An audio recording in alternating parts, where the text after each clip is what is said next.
Pernah nggak sih Anda merasa butuh keajaiban sekarang juga? Nah, kali ini kita akan membedah 7 perubahan ajaib yang bisa Tuhan kerjakan hanya dalam satu malam berdasarkan sebuah khotbah yang sangat kuat. Coba bayangkan ya, semuanya berawal dari sebuah pengumuman di televisi yang bunyinya seperti ini. Bagi kebanyakan orang, ini cuma pengumuman undian biasa. Kalimat ini jadi titik balik yang luar biasa dan menjadi pemicu dari semua pembahasan kita hari ini.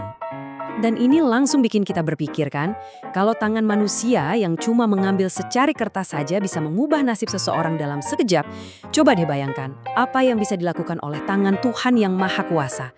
Seberapa dahsyat perubahan yang bisa Dia hadirkan dalam hidup kita. Oke, siap? Yuk kita langsung masuk aja. Kita bakal kupas tuntas 7 perubahan ajaib, 7 mujizat yang bisa Tuhan kerjakan saat dunia mungkin sedang terlelap. Yang pertama, ini dalam sekali maknanya, duka cita menjadi sukacita. Mungkin malam ini rasanya berat, penuh air mata, rasanya seperti akhir dari segalanya. Tapi Tuhan punya kuasa untuk membalikan itu semua. Seperti kisah janda di Nain, yang tangisannya karena kematian berubah jadi sorak-sorai sukacita. Jadi, saat kita lihat jalan buntu, Tuhan justru sedang menyiapkan permulaan yang baru. Lanjut yang kedua, pembelaan ilahi. Pernah nggak sih Anda merasa diragukan orang lain?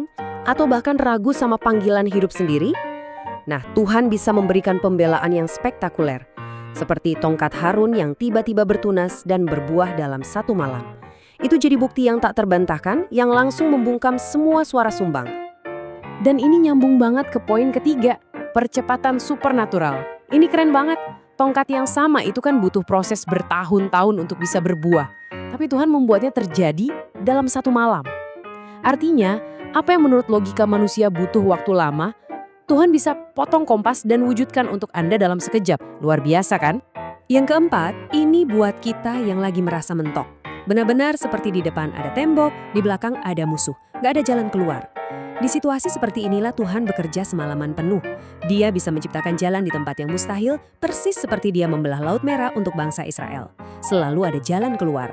Selanjutnya yang kelima, kemenangan atas musuh. Ini bagian yang bikin kita bisa tidur nyenyak. Bayangin, ada 185.000 tentara musuh mengepung, secara manusia sudah pasti kalah. Tapi saat umatnya beristirahat, Tuhan kirim satu malaikat, dan dalam satu malam, masalah selesai. Pertarungan terbesar Anda bisa Dia menangkan, bahkan saat Anda tidak sedang berjuang. Poin keenam ini penting banget, pewahyuan dan hikmat. Sering kan kita pusing mikirin masalah, cari solusi nggak ketemu-ketemu. Nah, seperti Daniel yang dapat jawaban mimpi raja dalam satu malam, Tuhan juga bisa kasih kita pencerahan. Kebingungan hari ini bisa jadi jawaban cemerlang besok pagi. Kuncinya adalah mencari Dia. Dan yang ketujuh, ini yang paling indah, awal yang baru. Ini bukan mujizat yang terjadi sesekali, tapi sebuah janji setiap hari. Gak peduli seberapa gagalnya kita hari ini, seberapa berat malam yang kita lewati, rahmat Tuhan itu selalu baru setiap pagi. Selalu ada kesempatan untuk memulai lagi. Oke, sekarang pertanyaannya, 7 keajaiban ini kan luar biasa banget. Terus gimana caranya supaya kita bisa mengalaminya? Gimana cara kita memposisikan diri untuk menerima mujizat itu? Nah, ada 3 kunci praktisnya. Kuncinya ada 3. Yang pertama, pilih Tuhan. Bukan setengah-setengah, tapi berkomitmen total untuk melayani Dia. Kedua, berani memberi. Bukan dari sisa, tapi memberi dengan pengorbanan. Ini adalah tindakan iman yang luar biasa. Dan yang ketiga, utamakan Tuhan. Rencananya harus selalu jadi nomor 1, di atas semua keinginan dan agenda kita sendiri. Jadi intinya apa? Intinya adalah percaya dan bertahan. Malam keajaiban Anda itu pasti akan datang.